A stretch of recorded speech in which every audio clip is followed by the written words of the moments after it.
Hi friends, ನಮಸ್ತೆ ಎಲ್ಲರಿಗೂ. ನಾನು ರಂಜು. MTR ವಾಂಗಿಬಾತ್ ಪೌಡರ್ನ ಉಪಯೋಗಿಸ್ಕೊಂಡು ವಾಂಗಿಬಾತ್ ಹೇಗೆ ಮಾಡೋದಂತ ಅನ್ನೋದನ್ನು ತೋರಿಸ್ಕೊಡ್ತಾ ಇದ್ದೀನಿ ಇವತ್ತು. ತುಂಬ ರುಚಿಯಾಗಿರುತ್ತೆ. ಬೇಗ ಇನ್ಸ್ಟೆಂಟಾಗಿ ಮಾಡ್ಕೋಬೋದು. ವಾರ ಅಲ್ಲ ತಿಂಗಳುಗಟ್ಟಲೆ ಕೂಡ ಫ್ರಿಜ್ಜಲ್ಲಿ ಸ್ಟೋರ್ ಮಾಡಿ ಇಟ್ಕೊಬೋದು. ಇದನ್ನು ಬೇಕಾದಾಗ ಎಮರ್ಜೆನ್ಸಿ ಉಪಯೋಗಿಸ್ಕೊಬೋದು. ಬ್ಯಾಚುಲರ್ಸ್ಗಳಿಗೆ, ಕೆಲ್ಸಕ್ಕೆ ಹೋಗೋ ಅಂಥವರಿಗೆ ತುಂಬ ಈಸಿ ಆಗುತ್ತೆ. ಬನ್ನಿ ಮಾಡೋದು ಹೇಗೆ ಅಂತ ತೋರಿಸ್ಕೊಡ್ತಾ ಇದ್ದೇನೆ. ಅದಕ್ಕೂ ಮುಂಚೆ ನನ್ನ ಚಾನಲ್ನ ಫಸ್ಟ್ ಟೈಮ್ ನೋಡ್ತಾ ಇದ್ದರೆ ಪ್ಲೀಸ್ ಒಂದು ಲೈಕ್ ಮಾಡಿ, ಶೇರ್ ಮಾಡಿ, ಕಮೆಂಟ್ ಮಾಡಿ, ಸಬ್ಸ್ಕ್ರೈಬ್ ಮಾಡಿ. ಮೊದಲನೇದಾಗಿ ವಾಂಗಿಬಾತ್ ಗೊಜ್ಜನ್ನ ಮಾಡ್ಕೊಳೋದಕ್ಕೆ ವಾಂಗಿಬಾತ್ ಪುಡಿ ಪ್ಯಾಕೆಟ್ನ ತೋರಿಸ್ತಾ ಇದ್ದೀನಿ. MTR ಪ್ಯಾಕೆಟು ಎಲ್ಲ ಸ್ಟೋರ್ ಅಂಗಡಿಗಳಲ್ಲೂ ಸಿಗುತ್ತೆ. ಇದಕ್ಕೆ 10 ರೂಪಾಯಿ 2 ತೊಗೊಂಡಿದ್ದೀನಿ ನಾನು. ಇವಾಗ ವಾಂಗಿಬಾತ್ಗೆ ಕಾಂಬಿನೇಷನ್ ಆಗಿ ನಾನು ಬದನೆಕಾಯಿ ತೊಗೊಂಡಿದ್ದೀನಿ. ಮೀಡಿಯಮ್ ಸೈಜ್ 2 ಬದನೆಕಾಯಿ ತೊಗೊಂಡಿದ್ದೀನಿ. ಇದ್ರ ಜೊತೆ ನಾನು ಹುಣಸೆ ರಸ ಕೂಡ ತೊಗೊಂಡಿದ್ದೀನಿ. ಮೇನ್ ಇಂಗ್ರೀಡಿಯೆಂಟ್ಸ್ ಹುಣಸೆ ಹಣ್ಣು ಮತ್ತು ಬದನೆಕಾಯಿ ಬೇಕು. ಬನ್ನಿ ಹೇಗೆ ಮಾಡೋದಂತ ತೋರಿಸ್ಕೊಡ್ತಾ ಇದ್ದೀನಿ. ಒಂದು ಪ್ಯಾನ್ ಇಟ್ಬಿಟ್ಟು ಅದಕ್ಕೆ ಒಂದು 100 ಗ್ರಾಮಷ್ಟು ಎಣ್ಣೆ ಹಾಕೋಣ.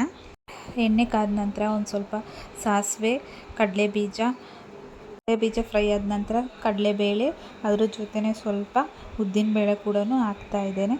ಇದು ಸ್ವಲ್ಪ ಕ್ರಿಸ್ಪಿ ಆಗೋವರೆಗೂ ಸ್ವಲ್ಪ ಫ್ರೈ ಮಾಡ್ಕೊಳ್ಳೋಣ.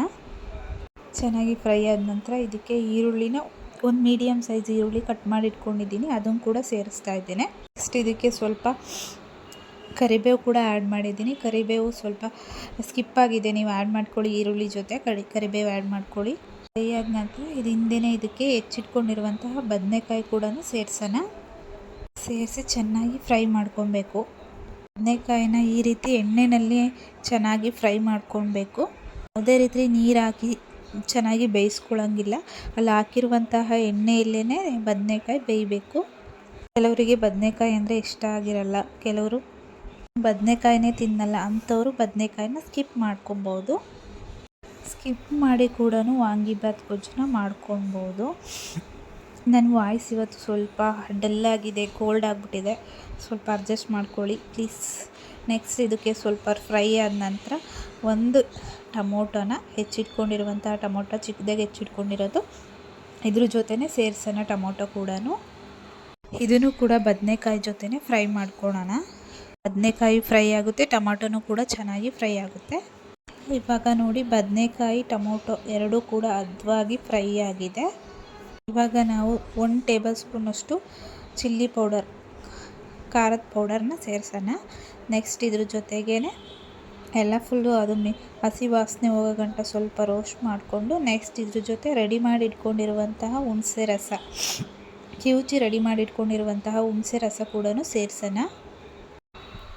ಖಾರದ ಪುಡಿನ ನೋಡ್ಕೊಂಡು ಹಾಕ್ಕೊಳ್ಳಿ. ಅದರಲ್ಲೂ ವಾಂಗಿಬಾತ್ ಪೌಡರಲ್ಲೂ ಖಾರದ ಅಂಶ ಇರುತ್ತೆ, ಅದಕ್ಕೋಸ್ಕರ ಖಾರದ ಪುಡಿ ನೋಡ್ಕೊಂಡು ಹಾಕ್ಕೊಳ್ಳಿ. ಇವಾಗ ಎರಡೂ ಹದವಾಗಿದೆ. ಇದಕ್ಕೆ ಸ್ವಲ್ಪ ಬೆಲ್ಲ ಸೇರಿಸೋಣ. ನಾವು ಇದಕ್ಕೆ ಬೆಲ್ಲ ಬೇಡ ಅಂದವ್ರು ಸ್ಕಿಪ್ ಮಾಡ್ಕೊಬೋದು. ಬೆಲ್ಲ ಸೇರಿಸೋದ್ರಿಂದ ಚೆನ್ನಾಗಿರುತ್ತೆ. ನೆಕ್ಸ್ಟ್ ಇದಕ್ಕೆ ರುಚಿಗೆ ತಕ್ಕಷ್ಟು ಉಪ್ಪು ಕೂಡ ನೋಡ್ಕೊಂಡು ಹಾಕ್ಕೊಳ್ಳಿ. ಹುಳಿಗೆ ನೋಡ್ಕೊಂಡು ಹಾಕ್ಕೊಳ್ಳಿ. ಅದರಲ್ಲೂ ವಾಂಗಿಬಾತ್ ಪೌಡರಲ್ಲೂ ಉಪ್ಪು ಕೂಡ ಇರುತ್ತೆ, ಅದಕ್ಕೋಸ್ಕರ ಉಪ್ಪು ಕೂಡ ನೋಡ್ಕೊಂಡು ಹಾಕ್ಕೊಳ್ಳಿ. ಇವಾಗ ಹುಳಿ, ಉಪ್ಪು, ಬೆಲ್ಲ ಎಲ್ಲ ಸೇರಿಸಿದ್ದಾಯಿತು. ಒಂದೇ ಒಂದು ಕುದಿನ ಇವಾಗ ಚೆನ್ನಾಗಿ ಬೇಯಿಸ್ಕೊಂಬರೋಣ. 1 ನಿಮಿಷ ಬೇಯಿಸ್ಕೊಂಡ್ರೆ ಸಾಕು, ಚೆನ್ನಾಗಿ ಬೇಯಿಸ್ಕೊಳೋದೇನು ಬೇಡ.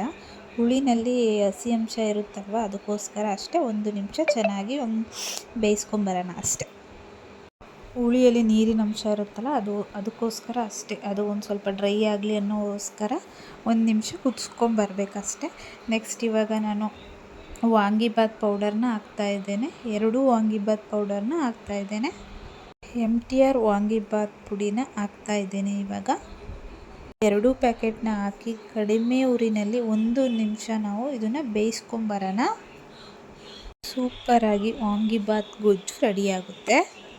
ಒಂದೇ 1 ನಿಮಿಷ ಕಡಿಮೆ ಉರಿಲಿ ಈ ರೀತಿ ಮಿಕ್ಸ್ ಮಾಡ್ಕೊಬೇಕು.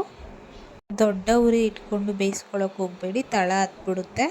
ವಾಂಗಿಬಾತಲ್ಲಿರುವಂತಹ ಫ್ಲೇವರ್ ಎಲ್ಲ ಚೇಂಜ್ ಆಗಿಬಿಡುತ್ತೆ. ಇವಾಗ ನೋಡಿ, ಕರೆಕ್ಟಾಗಿ ರೆಡಿ ಆಗ್ತಾ ಇದೆ.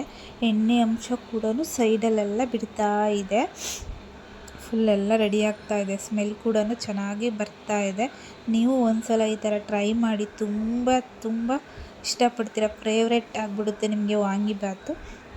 ನೆಕ್ಸ್ಟ್ ಇವಾಗ ನೋಡಿ, ಎಲ್ಲ ಚೆನ್ನಾಗಾಗಿದೆ ಎಲ್ಲ ಫುಲ್ ಆಗಿರೋದು. ನೆಕ್ಸ್ಟ್ ಇವಾಗ ಸ್ವಲ್ಪ ಕೊತ್ತಂಬರಿ ಕೂಡ ಸೇರಿಸ್ತಾ ಇದ್ದೇನೆ. ಲಾಸ್ಟಲ್ಲಿ ಕೊತ್ತಂಬರಿ ಹಾಕ್ತಾ ಇದ್ದೇನೆ. ಕೊತ್ತಂಬರಿ ಹಾಕಿದ ನಂತರ ಚೆನ್ನಾಗಿ ಮಿಕ್ಸ್ ಮಾಡ್ಕೊಳ್ಳೋಣ. ಆ ಗೊಜ್ಜಲ್ಲಿ ಕೊತ್ತಂಬರಿ ಕೂಡ ಎಲ್ಲ ಚೆನ್ನಾಗಿ ಮಿಕ್ಸ್ ಆಗಲಿ ಅಂತ ಚೆನ್ನಾಗಿ ಮಿಕ್ಸ್ ಮಾಡ್ಕೊಳ್ಳಲಿ. ಮತ್ತು ನೆಕ್ಸ್ಟ್ ಅದನ್ನು ಲೋ ಫ್ಲೇಮಲ್ಲೇ ಇಟ್ಕೊಂಡು ಮಿಕ್ಸ್ ಮಾಡ್ಕೋಬೇಕು, ಹೈ ಫ್ಲೇಮಲ್ಲಿ ಇಡಬೇಡಿ. ಇವಾಗ ನೋಡಿ ಸೂಪರಾಗಿ ವಾಂಗಿಬಾತ್ ಗೊಜ್ಜು ರೆಡಿಯಾಗಿದೆ. ಬೆಳಗಿನ ಬ್ರೇಕ್ಫಾಸ್ಟು, ಮಕ್ಕಳ ಲಂಚ್ ಬಾಕ್ಸಿಗೆ ಮತ್ತು ಬ್ಯಾಚುಲರ್ಸ್ಗಳಿಗೆ ಎಲ್ರಿಗೂ ಕೂಡ ಅನುಕೂಲ ಆಗುತ್ತೆ. ಇನ್ಸ್ಟೆಂಟಾಗಿ ಮಾಡ್ಕೊಬೋದು. ಇದನ್ನು ನಾವು ಸ್ಟೋರ್ ಮಾಡಿ 1 ತಿಂಗಳು ಗಂಟ ಫ್ರಿಜ್ಜಲ್ಲಿ ಇಟ್ಕೊಬೋದು. ಇದನ್ನು ಹಾಗೆ ನಾನು ಆಚೆ ಇಡ್ತೀನಿ, ಫ್ರಿಜ್ ಇಲ್ಲ ಅನ್ನೋದಾದರೆ 1 ವಾರ ಕೂಡ ಇಡ್ಬೋದು, ಸ್ವಲ್ಪನೂ ಕೂಡ ಕೆಡೋದಿಲ್ಲ. ಇವಾಗ ನಾನು ಗೊಜ್ಜುನ ಸ್ವಲ್ಪ ಸಪ್ರೇಟಾಗಿ ಎತ್ತಿಟ್ಕೊಂಡು ನೆಕ್ಸ್ಟ್ ಉಳಿದಿರುವಂತಹ ಗೊಜ್ಜಿಗೆ ನಾನು ರೈಸ ಮಿಕ್ಸ್ ಮಾಡಬೇಕು ಅಂತ ಅಂದ್ಕೊಂಡಿದ್ದೀನಿ. ಅದು ಗೊಜ್ಜು ಜಾಸ್ತಿ ಇರೋದ್ರಿಂದ ಅದನ್ನು ಎತ್ತಿಡ್ತಾ ಇದ್ದೇನೆ. 1 ಬೌಲಷ್ಟು ಗೊಜ್ಜನ್ನ ಸಪ್ರೇಟಾಗಿ ಎತ್ತಿಡ್ಕೊಂಡು ಇವಾಗ ರೈಸ್ನ ಮಿಕ್ಸ್ ಮಾಡಿ ತೋರಿಸ್ತೀನಿ ಹೇಗೆ ಕಾಣಿಸುತ್ತೆ ಅಂತ. 3 ಜನಕ್ಕೆ ಆಗುವಷ್ಟು ರೈಸ್ನ ಹಾಕಿ ಮಿಕ್ಸ್ ಮಾಡ್ತಾ ಇದ್ದೇನೆ, ತೋರಿಸ್ತಾ ಇದ್ದೇನೆ. ಮಕ್ಕಳ ಲಂಚ್ ಬಾಕ್ಸಿಗೆ ಕೂಡ ಇದು ತುಂಬಾ ಚೆನ್ನಾಗಿರುತ್ತೆ. ಕೆಲ್ಸಕ್ಕೆ ಹೋಗೋ ಅಂಥವರಿಗಂತೂ ತುಂಬಾ ಅನುಕೂಲ ಆಗುತ್ತೆ. ಚೆನ್ನಾಗಿ ಮಿಕ್ಸ್ ಮಾಡಿಕೊಂಡ್ರೆ ಒಂದು ಚೆನ್ನಾಗಿರೋ ಕಲರು ಕೂಡ ಬರುತ್ತೆ. ನೋಡಿ ಸೂಪರಾಗಿ ವಾಂಗಿಬಾತ್ ಗೊಜ್ಜು ಮತ್ತು ರೈಸ್ ರೆಡಿಯಾಗಿದೆ. ಇವತ್ತಿನ ರೆಸಿಪಿ ನಿಮಗೆ ಇಷ್ಟ ಆದರೆ ಪ್ಲೀಸ್ ಒಂದು like, share, comment and subscribe ಮಾಡಿ ಪ್ಲೀಸ್.